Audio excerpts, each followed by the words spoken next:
I'm very happy to be here. This is the third and last night of my Heimathafen trilogy. And you know, the last night, I think you chose well, because the last night is always the best. So congratulations, I think we're going to have the best show of the three today.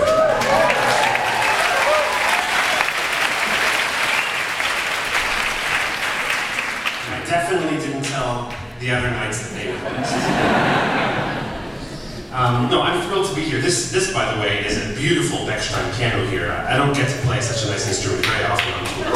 And it sounds beautiful, and I've gotten to know it a little bit over these 3 nights, and I can really explore these songs I was just playing, which are songs from solo piano too, you know, and that was recorded about a year ago. And when I recorded the songs, I mean, it's solo piano, obviously, you have to understand I'm alone with the piano, and I'm projecting into the future, and it's imagining how people listen to the album, and I like to leave a lot of space in the music when I record for people, because they're probably listening, maybe alone also, in the kind of intimacy of their home, and it's, you know, a year later, and you need to be able to listen to it over and over again and fill that space. And that's why on solo piano too, there aren't so many shocking surprises in the extreme dynamics, you know. And here, when I play them live, I can't pretend I'm alone. I'm in front of all of you, and so naturally my entertainer's instinct kicks in, and there's a little bit more of a surprising story that I can tell with each song. Extreme pianissimo and extreme fortissimo, etc., little surprises. So these last 3 months, I've been touring pretty much everywhere, and hearing these songs come alive in front of people. Let me give you a small example. There's a song called Train of Thought, and this one was a bit hard to figure out how to do it live, because the song is based on a very simple musical idea called the arpeggio. And the arpeggio is an Italian invention. It's kind of, I guess, the lazy person's way of creating rhythm and music out of just harmony. Let me give you an example. You can see up here on the beautiful piano vision screen, this is a G major chord here.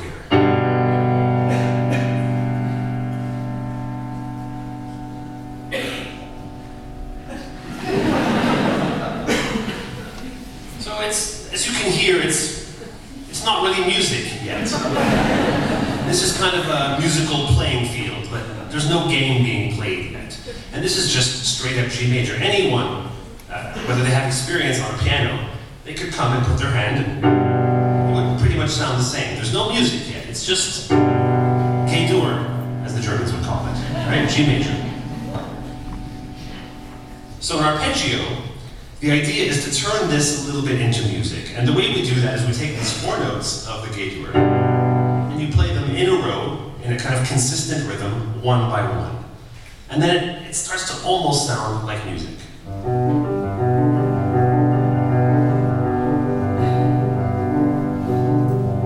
So my first idea was to take this G-Dur, and then to pick a second chord and alternate between them. And the second chord is a little bit more of an interesting chord. I would call it the Alfred Hitchcock chord. So my basic beginning of the song was this.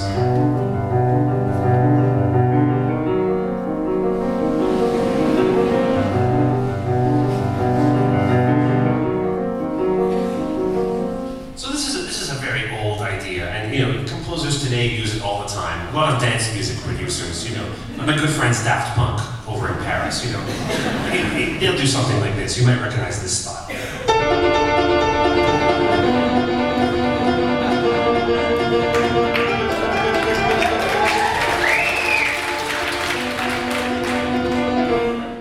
You don't have to clap because a machine did it.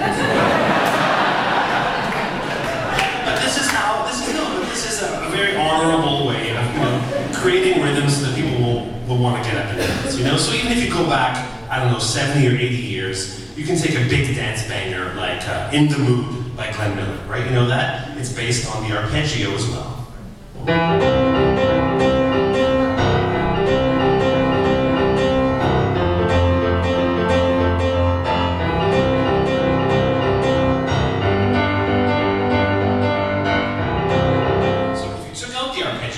This is how In the Mood would sound.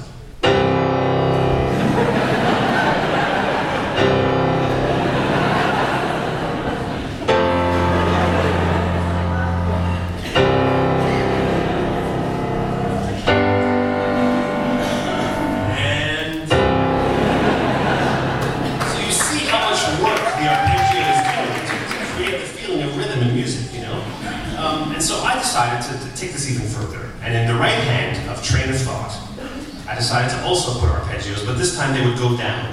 So in the left hand, the arpeggios go up, and in the right hand, they go down. And this was the basic idea of the album version of solo piano tuning, which I would say the train of thought is dreamy, and again, leaving the space so that the listener, you, can sort of fill in. So this would be the album version, something like this.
The album version, and I would say, thank you.